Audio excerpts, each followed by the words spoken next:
Welcome back. So now that we've talked about the best way to fuel up for your day, let's talk about getting your body moving. Sean Armstead from Phenomenal Fitness in Chicago South Loop is here with some tips. He says it's not, you should always be exercised, but how you do it makes a difference, right?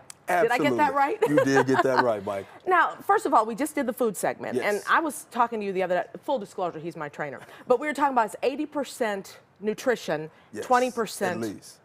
fitness. We strongly believe that because you have so many opportunities to eat. Right. And typically people work out a couple days a week, a few days a week, chronic people like myself every day, right. more or less.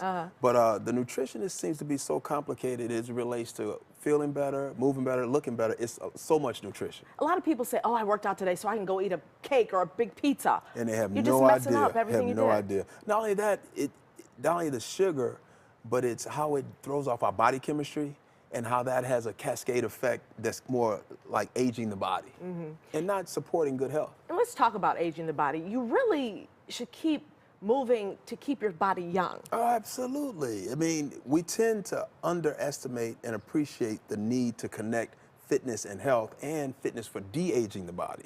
Particularly as we age, the body is degrading. I mean, the nervous system is less efficient, the muscles are less strong, less big.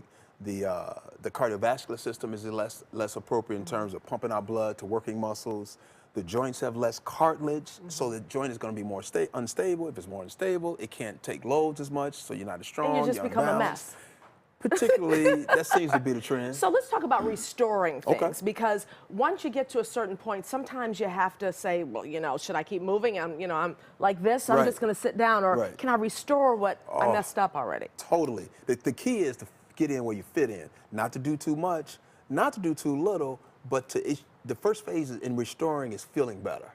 And then it's moving and performing better, and then it's looking better. Looking better is not first. When people don't change how they look, they tend to get discouraged, but that's based on inappropriate principles. You're not going to look better on the outside till you look better on the inside. Because people, you know, it's New Year's, that's my New Year's resolution, to lose weight, to be skinny. That's not what it's about. No, and it tends to be not sustainable. It needs to be, I'm trying to enhance my life, I'm going to live better, I'm going to be better, and I'm going to work on my habits and routines in order to facilitate that change. And eventually you will look better, right? Oh, absolutely. And you can maintain it too, right? You can maintain it if it's based on principles. You have strategies and techniques that are in line with natural order. I mean, you know, fresh, the food you were talking about, it can't, that has to be the dominant, it has to be the pattern, not the episode. Right. We tend to not distinguish well between episodes and patterns. The patterns have to be habits that give life, enhance life, not those that like you're overfed and undernourished. And stability too is important. Stability from inside out. The joints won't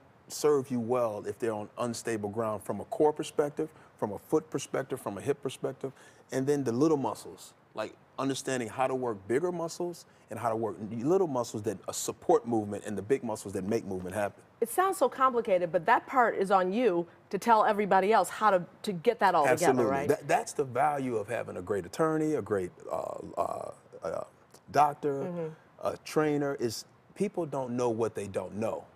And so we're supposed to fill in the gaps with the big rocks, the little rocks, to facilitate safe, long-lasting change. And there's a difference between men and women, too. Oh, men and women, and as we age with men and women, in terms of hormones, in terms of history of fitness, in terms of attitude, in terms of priorities, and things like that. Is it too late to start? I mean, let's say a 50-year-old person never worked any day in their life. That person needs a professional, a competent professional even more, because what people tend to do is work on things they like, or work on things that they feel that they want to change versus what they need. So they tend not to discern between needs and wants. What happens if you're arthritic or you have some issues with your joints? You need to work even more, but you have to work very precise and very accurate and know how to stress it, how to relax it. Because sometimes folks will say, well, I can do more, I need more. Well, that's a joint that's been on the planet for 60 years, and you haven't worked out for 59 years. So we have to give it some stimulus, give it some information, give it some love and nurturing, and then see how it responds to that. It's risk-benefit. You have to manage the risk and the benefit such that they make sense. It's like baby steps. Absolutely, but steps.